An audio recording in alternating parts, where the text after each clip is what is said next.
تو جو حق کا متلاشی ہوتا ہے نا وہ واقعی حق تلاش کر رہا ہوتا ہے. میں نے جب یہ ایک سوال قائم کیا تھا نا عیسائیوں کا عقیدہ کہ خدا تین بھی ہیں ایک بھی ہیں, اس پہ بہت سے عیسائیوں کے کمنٹس بھی آئے ہیں کہ یہ, میں نے کہا نا یہ کیسا عقیدہ ہے جو عقل سے کیا ہے بالا تر. تو اس پہ بعض عیسائیوں نے اعتراضات کیے کہ ہمارا یہ عقیدہ نہیں ہے, بلکہ پھر اور ایک پیچیدہ سی بحث لکھی ہوئی تھی کہ ہم تو حلول کے قائل ہیں کہ خدا عیسیٰ میں حلول کر گیا, ٹھیک ہے نا. تو عیسیٰ کی ایک حیثیت یہ ہے کہ وہ اللہ کے نبی ہیں, اور ایک حیثیت کیا ہے کہ ان میں کیا ہے اللہ ہے. تو حضرت مریم کو تم خدا نہیں مانتے.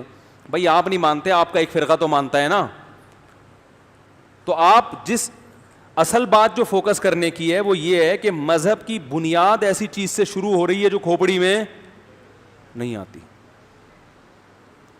بلکہ کھوپڑی میں نہیں آتی, کھوپڑی اس کے غلط ہونے کا فیصلہ کرتی ہے. کھوپڑی کہتی ہے کہ یہ 100% کیا ہے غلط ہے. مذہب کی بیس یہاں سے شروع ہو رہی ہے کہ یہ غلط ہے. تو جب بیس یہاں سے شروع ہو رہی ہے تو آگے کیا ہے پھر. تو نیچے ایک عیسائی نے اچھے کمنٹس کیے ہوئے تھے, اس نے کہا میں اسی بیس پر اسلام میں نے قبول کیا ہے کہ اسلام کے عقائد میں کوئی کنفیوژن نہیں, 2 اور 2 4 کی طرح بیان کیا گیا ہے, بالکل واضح ہے. اور میں اس سے آگے بڑھ کے کہتا ہوں کہ آپ عقیدہ تثلیث فرض کر لو عیسائیوں کا, ٹھیک ہے مان لو, تو آگے مذہب کو فالو کیا جاتا ہے مذہب کی تعلیمات پر عمل کرنے کے لیے. آپ کے پاس سرے سے لا موجود ہے ہی نہیں جس کو عیسائی لا کہا جائے.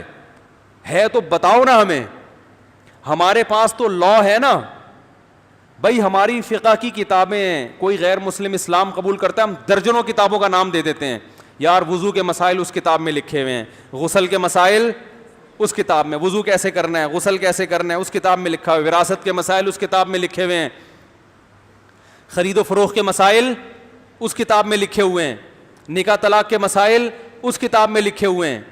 ایک ایک چیز, سونے کا طریقہ, نبی کی 24 گھنٹے کی سنتیں فلاں کتاب میں لکھی ہوئی ہیں. آپ صلی اللہ علیہ وسلم کتنا سوتے تھے, آپ صلی اللہ علیہ وسلم دانت کتنی دفعہ صاف کیا کرتے تھے, کرتے بھی تھے نہیں کرتے تھے, کرتے تھے تو کتنی دفعہ, کہاں سے شروع کرتے تھے کہاں ختم کرتے تھے.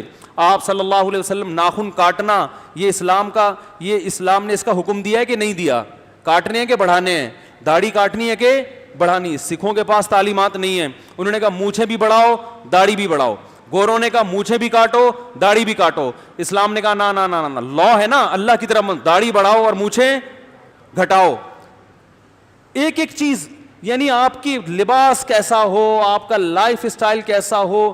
تو اللہ نہ کرے ہم اگر اسلام چھوڑ کر عیسائیت قبول کرتے ہیں تو آپ کے پاس کوئی کتاب تو ہو جس سے پتہ چلے کہ عیسائیت کی یہ تعلیمات ہیں, ان کو اسلام کے مقابلے میں ان کو فالو کرنا ہے. آپ کے پاس سرے سے کوئی بک موجود ہے ہی نہیں, موجود ہی نہیں ہے, تو قبول کر کے کرے گا کیا سوائے سنڈے کے دن چرچ جانا اور 25 دسمبر کو کرسمس منانا. اس کے علاوہ آپ کے پاس حضرت عیسیٰ کی تعلیمات کا کچھ بھی باقی نہیں بچا.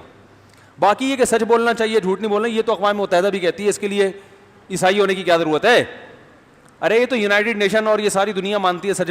ابو نے بچپن سے میں بتایا تھا بیٹا سچ بولنا جھوٹ نہیں بولنا, تو اسلام تھوڑی ہے, تو ساری دنیا کہہ رہی ہے. امتیازی حیثیت کیا ہے کہ ایک آدمی قربانی دے کر ایک مذہب قبول کرتا ہے, تو مذہب کی جہاں بحث ہوگی اسلام کے علاوہ کوئی مذہب آپ کے پاس ہے ہی نہیں جس کے پاس کوئی سسٹم ہو, تو اس کے صحیح یا غلط ہونے کی بحث میں پڑھنے کی ضرورت ہے ہی نہیں. جب ہے ہی نہیں تو کیا کرنا ہے. دیکھو ایک مثال دے کے بحث ختم کرتا ہوں. آپ کی بچی کے لیے رشتہ آیا, ایک بندے نے پیغام نکاح بھیجا, دوسرا بندہ بھی اس کے ساتھ آیا.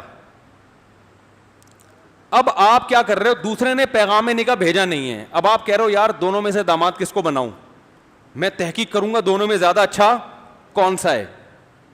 اب آپ تحقیق کرو تیری سیلری کتنی ہے, وہ کہہ رہے 1 لاکھ, دوسرے کی تیری سیلری وغیرہ 1.5 لاکھ, جس نے پیغام نہیں بھیجا اس کی کتنی تھی 1.5 لاکھ. یار یہ زیادہ اچھا ہے. اگلا کہے گا بھائی تو نے میری 1.5 لاکھ اور 1.5 کروڑ پیغام میں نے بھیجا ہی نہیں ہے, تو میری تفتیش کیوں کر رہا ہے. اگر یہ ثابت ہو جاتا ہے میں اس سے اچھا ہوں تو میں تھوڑی شادی کرنے کے لیے تیار ہوں, میں تو اس کو لے کر آیا ہوں. تو اس کو اس سے کمپیئر کیا جائے گا, کسی دوسرے نے بھی پیغام بھیجا ہو تو ان دونوں میں سے دیکھا جائے گا. جب تو نے بیٹی مجھے دینی نہیں ہے نہ میں نے لینی ہے, تو پھر میرے کو اس سے مجھے کمپیئر کرا کے تیرا رزلٹ کیا نکلے گا. تو تو جب ہمارے پاس چلنے کے لیے اسلام کے علاوہ کوئی ایسا مذہب ہے ہی نہیں جس پہ چلنا پاسبل ہو, ممکن ہو, تو پھر کسی دوسرے مذہب کی تحقیق میں ٹائم ویسٹ کرنے کا فائدہ کیا ہے کہ سچا ہے کہ اچھا ہے کہ گندا ہے, صحیح ہے کہ باطل ہے, کرنا کیا ہے ہی نہیں. جب اس کے پاس تعلیمات ہی نہیں ہے, کچھ ہے ہی نہیں اس کے پاس, کوئی کتاب نہیں ہے جس کو فالو کیا جائے, جس میں A to Z مسائل لکھے ہوئے ہو, تو اس کے برحق ثابت ہونے سے بھی پریکٹیکل لائف پہ کوئی اثر نہیں پڑے گا. تو اللہ نے اس لیے حق اور باطل کو اتنا واضح کیا نا کہ اسلام کے مقابلے میں کسی مذہب کو پنپنے ہی نہیں دیا ہے, تاکہ لوگ اس کنفیوژن میں پڑے ہی نہیں کہ کون سا مذہب صحیح ہے کون سا غلط ہے. پنپنے ہی نہیں دیا کہ اتنا اللہ نے اسلام کو, جیسے ایک ملک نے سفیر بھیجے, اب 2-4 جھوٹے سفیر بھی آ گئے نا, اب نیا آدمی کنفیوز ہو رہا ہے, یار ہمارا ملک کا سفیر کنفیوز ہو رہا ہے, امریکہ کا سفیر یہ والا ہے کہ یہ والا ہے کہ یہ والا. تو امریکہ نے کیا کیا, وہ جو باقی 3 تھے نا, اپنی ایجنسی والوں کو بولا کہ ان کو لے جا کے چڈی بنیان پہنا دو, کیا کر دو, ان سے یہ 3 پیس سوٹ اتارو, یہ کم بخت دھوکہ دے رہے ہیں بھائی, یہ کیا کر رہے ہیں, یہ 3 پیس سوٹ ٹائی کو دیکھ کے پاکستانی سفیر کنفیوز ہو رہا ہے کہ یار یہ والا 3-4 انگلش ایک جیسی بول رہے ہیں.